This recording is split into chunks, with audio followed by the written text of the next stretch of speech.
Hello, in this video I want to show you how to install Microsoft Edge browser on Motorola Edge 40 Pro.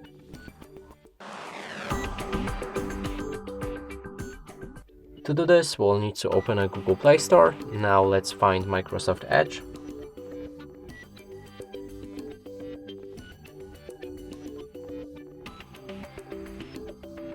Install it.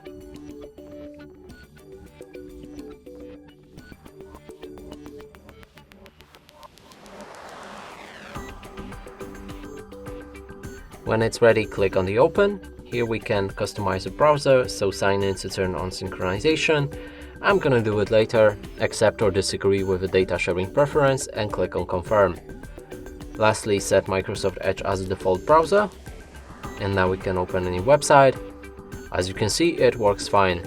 And that's it for this video. Hope you like it. Please consider subscribing to our channel, leave a like and a comment below.